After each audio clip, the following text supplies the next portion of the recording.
আসসালামু আলাইকুম রহমতুল্লাহ। সেনা প্রধানের বক্তব্যের সাথে 3 ইস্যুতে সরকারের খানিকটা অমিল দেখা যাচ্ছে। প্রথম আলোকে দেওয়া সেনা প্রধানের সাক্ষাৎকার, যেটি তিনি 30শে ডিসেম্বর দিয়েছিলেন, কিন্তু সেটা 2025 সালের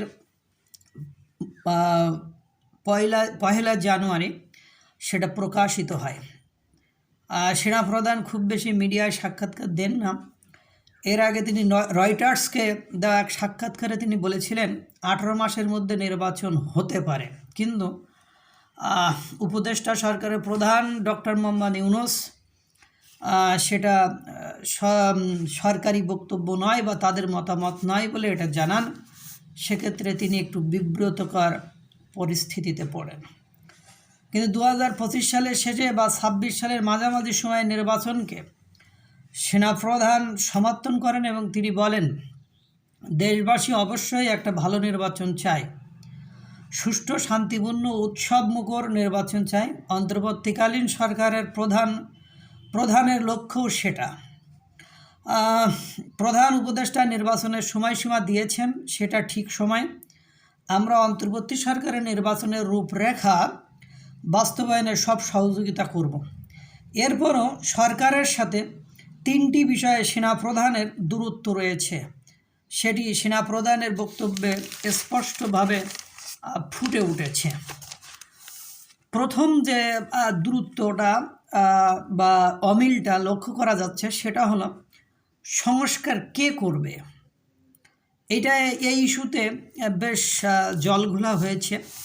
বর্তমান সময়ে এই ইস্যুটা নিয়ে রাজনৈতিক দলের সাথে বর্তমান অন্তর্বর্তীকালীন সরকারের বেশ লেজে গোবরে অবস্থা, এবং এটা নিয়েই যত তর্ক বিতর্ক এবং রাজনীতিবিদদের ভেতরে মতানৈক্য সৃষ্টির এটাই অন্যতম কারণ বলে বিবেচিত হয়েছে। প্রথম আলোর সাক্ষাৎকারে সাংবাদিক প্রশ্ন করেছিলেন সেনাপ্রধানকে এভাবে যে গত 15 বছরে প্রশাসন, পুলিশ, বিচার ও ব্যবসা সহ রাষ্ট্রের নানা ব্যবস্থা ভেঙে গেছে, এটাকে একটা স্বাভাবিক জায়গায় আনতে তো সময় লাগবে। সেনাপ্রধান বলেন এটার জন্য রাজনৈতিক দল ও সরকার লাগবে, রাজনীতিবিদদের এগিয়ে আসতে হবে। রাজনীতি ছাড়া ও রাজনৈতিক সরকার ছাড়া এটা সম্ভব নয়।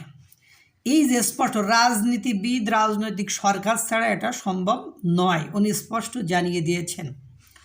অপরদিকে ক্ষমতা নেওয়ার পর ডক্টর মোহাম্মদ ইউনূস ও কয়েকজন উপদেষ্টা বলেছিলেন রাষ্ট্র সংস্কার করবে অন্তর্বর্তীকালীন সরকার, আর সংস্কার ছাড়া নির্বাচন দেওয়া হবে না। আর সেনাপ্রধান বেশ জোরে সরেই বললেন রাজনীতি ও রাজনৈতিক দল ছাড়া সংস্কার সম্ভব নয়। প্রথম আলো আবার ওনাকে পাল্টা প্রশ্ন করলো, কিন্তু গত 5 দশকে আমাদের রাজনৈতিক দলগুলো অনেক কিছু করেনি, করতে চায়নি, তাদের ব্যর্থতার জন্যই তো বর্তমান পরিস্থিতি তৈরি হয়েছে। এই প্রশ্নের উত্তরে সেনাপ্রধান বলেছিলেন অতীতে হয়নি, এখন তো সুযোগ সৃষ্টি হয়েছে, আমরা এই কাজগুলো করতে পারি। অর্থাৎ সেনাপ্রধান চান যে দেশের যে সংস্কার হোক, সেখানে রাজনীতিবিদরা থাকুক, রাজনৈতিক দল থাকুক এবং নির্বাচিত সরকার থাকুক। কিন্তু বর্তমান যে অন্তর্বর্তীকালীন সরকার, তারা তাদের স্পন্সর দ্বারা বা তাদের অঙ্গ সংগঠন সহ তারা চাচ্ছে যে সংস্কারের নামে একটা দীর্ঘদিন তারা ক্ষমতায় থাকতে এবং সংস্কারের বিষয়টা দিয়েই তারা গুরুত্ব দিচ্ছে। কিন্তু সেই ক্ষেত্রে আমাদের সেনাপ্রধানের ব্যাপক উদাসীনতা বা সেনাপ্রধান এইটাতে মোটেও ইন্টারেস্টেড নয়, সেটা তার বক্তব্যে সুস্পষ্ট হয়েছে। এখানে একটা ব্যাপক অমিল পরিলক্ষিত হচ্ছে। 2 নম্বর হলো বলা হয়েছে যে এই সুযোগই শেষ সুযোগ, এই সুযোগে শেষ সুযোগ, এরকম একটা কথা বলা হয়েছিল যে রাষ্ট্রীয় প্রতিষ্ঠানের সংস্কারের বিষয়ে ডক্টর মোহাম্মদ ইউনূস বেশ কয়েকবার বলেন এটাই সংস্কারের শেষ সুযোগ, কিন্তু সেনাপ্রধান বললেন আমি এটাকে শেষ সুযোগ বলবো না, আমি এটাকে সুযোগ হিসাবে বলতে চাই। তিনি আরও বলেন এই সুযোগ আমাদের কাজে লাগানো উচিত। একটা সুশৃঙ্খল পরিবেশের মধ্যে সব কিছু যদি ঠিক হয়ে যায় তাহলে দীর্ঘমেয়াদে অনেকেই তো এই পরিবর্তনের সুফল ভোগ করবেন। রাজনীতিতে বিরোধী দল বিরাট এক সহায়ক শক্তি। সরকার এবং বিরোধী দল একে অন্যের পরিপূরক।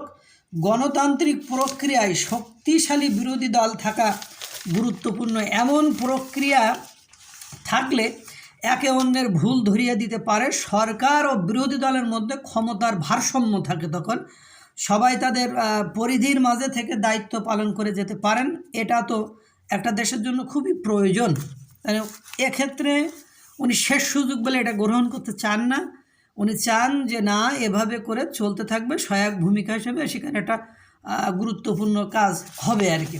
3 নম্বর, ভারতের সাথে বাংলাদেশের যে সম্পর্ক, বিভিন্ন ইস্যুতে বিভিন্ন সময় উপদেষ্টারা মানে ব্লাইন্ড ম্যানের মতো মানে একটা দোষ চাপিয়ে দিতে বা তাদের উপর দায় সারা কথাবার্তা বলতে একাধিকবার দেখা গিয়েছেন। সেক্ষেত্রে সেনাপ্রধানের বক্তব্য তাদের বক্তব্য থেকে একেবারে ভিন্ন একটা অবস্থান বা গুরুত্ব তুলে ধরেছে। সেনাপ্রধান বলেন, ভারত আমাদের গুরুত্বপূর্ণ প্রতিবেশী, আমরা অনেক দিক থেকে ভারতের উপর নির্ভরশীল। আবার ভারতও আমাদের কাছ থেকে সুবিধাও পাচ্ছে। আনুষ্ঠানিক আর অনানুষ্ঠানিক মিলিয়ে ওদের প্রচুর মানুষ বাংলাদেশে কাজ করছে। এদেশ থেকে অনেক মানুষ চিকিৎসার জন্য সে ভারতে যায়। আমরা তাদের কাছ থেকে অনেক পণ্য কিনছি। কাজেই বাংলাদেশের স্থিতিশীলতার ব্যাপারে ভারতের বিরাট স্বার্থ আছে। এটা একটা দেওয়া নেওয়ার সম্পর্ক, ন্যায্যতার ভিত্তিতে হতে হবে এটা। অথচ অন্তর্বর্তীকালীন সরকার ক্ষমতা গ্রহণের পরে বলছে ভারত বাংলাদেশের উপর দাদাগিরি করছে। সীমান্ত সহ নানা বিষয়ে সরকার ভারতকে দোষারোপ করছে। সেনাপ্রধান বলেন, ঢাকা দিল্লির সম্পর্ক দেওয়ানার তিনি ভারতের সাথে সুসম্পর্ক চায়। সেনাপ্রধান আরও বলেন, যে কোনো দেশ সবসময় অন্য দেশ থেকে সুবিধা পেতে চাইবে, এটা তো দোষ না। আমি যদি আদায় করে নিতে না পারি, দোষ তো আমারও। এই বিষয়গুলো দেখতে হবে যে আমাদের ন্যায্যতার ভিত্তিতে সুসম্পর্ক বজায় রেখে চলতে হবে। সেনাপ্রধান আরও বলেন যে জনগণ যেন কোনোভাবেই মনে না করে ভারত বাংলাদেশের উপর কর্তৃত্ব করছে, এমন কোনো কিছুই করছে যা আমাদের স্বার্থের পরিপন্থী। কোনোভাবেই মানুষ যেন এটা না ভাবে বাংলাদেশের ভোটের রাজনীতিতে ভারত বিদ্বেষ একটা বড় কার্ড। আর সে কার্ড যে দুদেশের মানুষের মধ্যে সম্পর্ক নষ্ট করছে তারও তিনি ইঙ্গিত দিয়েছেন।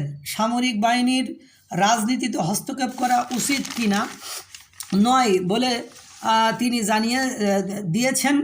অতীতে সেনাবাহিনীর রাজনীতিতে হস্তক্ষেপ করেছে, এটা কখনোই রাজনীতিতে ভালো ফল বয়ে আনেনি বলে জানিয়েছেন সেনাপ্রধান। এমন উদাহরণ দিয়ে সেনাপ্রধান জানান, এজন্যই আমার অঙ্গীকার হচ্ছে নিজের মেয়াদকালে, মানে উনি সেনাপ্রধান থাকার মেয়াদকালে আমি রাজনীতিতে নাক গলাবো না, সেনাবাহিনীকেও রাজনৈতিক পরিমণ্ডলে হস্তক্ষেপ করতে দিব না। আমরা মনে প্রাণে বিশ্বাস করি রাজনীতিতে বিকল্প রাজনীতিবিদরাই, তাদের বিকল্প কখনো সেনাবাহিনী হতে পারে না বা হয় না।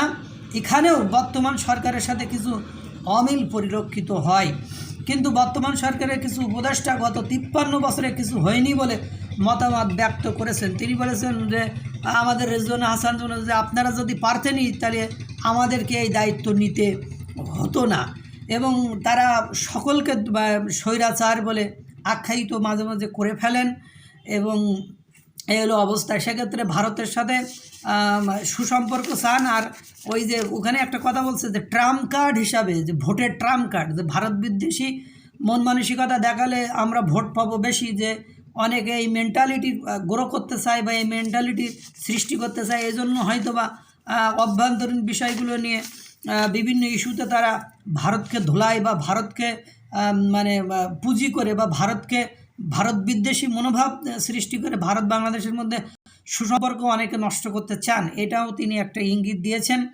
এবং বলেছেন রাষ্ট্র সংস্কারের এটা শেষ সুযোগ নয়, আমি এটাকে সুযোগ হিসাবে নিচ্ছি, কারণ এটা শেষ সুযোগ কখনোই হতে পারে না।